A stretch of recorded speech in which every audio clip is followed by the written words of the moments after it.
મિત્રો, આ વિડિયો તમારા સામે આવ્યો છે, અર્થાત તમે કોઈ સામાન્ય વ્યક્તિ નથી. ભગવાન તમારા દ્વારા કંઈક સારું કાર્ય કરવા માંગે છે, તેથી જ તમે આ વિડિયો પર ક્લિક કર્યું છે.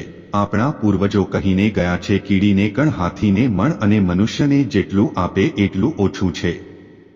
મિત્રો, જે લોકો પક્ષીઓને ખોરાક અને પાણી આપે છે તેમની સાથે શું થાય છે, આપવાથી શું થાય છે?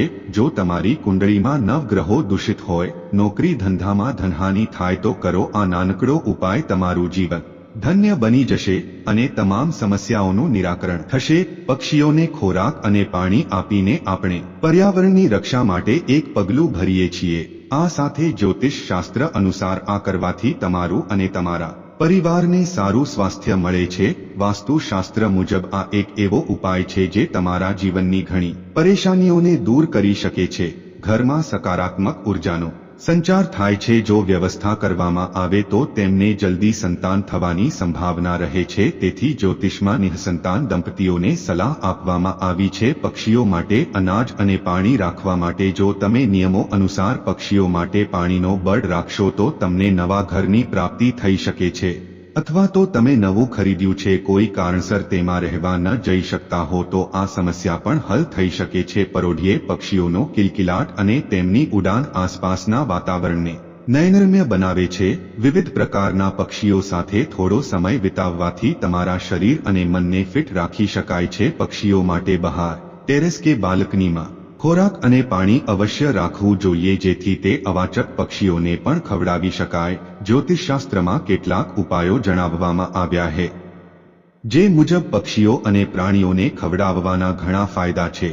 પક્ષીઓ ખોરાક અને પાણી આપીને અવાચક પ્રાણીઓ ભવિષ્યમાં તમારી ઉપર આવનારી પરેશાનીઓ પોતાના પર લઈ લે છે. આ સિવાય તેઓ તમારી કુંડળીના ગ્રહોની અશુભ અસરને પણ દૂર કરે છે, જેનાથી તમારી સમસ્યાઓ ઓછી થાય છે, સુખ અને શાંતિ મળે છે.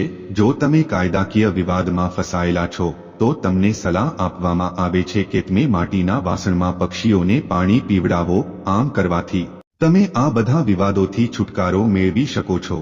જે લોકોના માતાપિતા વચ્ચે કોઈ અણબનાવ હોય કે કોઈ સંબંધ હોય તો તેમણે પક્ષીઓ માટે ખોરાક અને પાણી પણ રાખવું જોઈએ. આમ કરવાથી પરસ્પર મતભેદોનો અંત આવે છે, સંબંધોમાં મધુરતા આવે છે. ઘરની બાલ્કનીમાં અથવા તો ઘરના આંગણામાં પક્ષીઓ માટે પાણીના નાના કુંડા લટકાવવાથી પિતૃદોષ અને વાસ્તુદોષ ઓછો થાય છે, જેનાથી કષ્ટ દૂર થાય છે.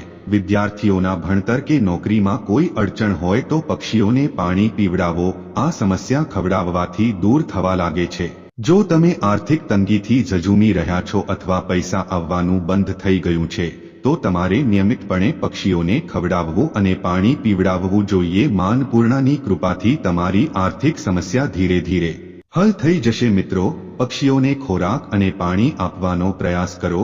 એકવાર તમને પરમ શાંતિનો અનુભવ થશે અને તેની સાથે પેલા મૂંગા પ્રાણીઓનું પેટ પણ ભરાઈ જશે.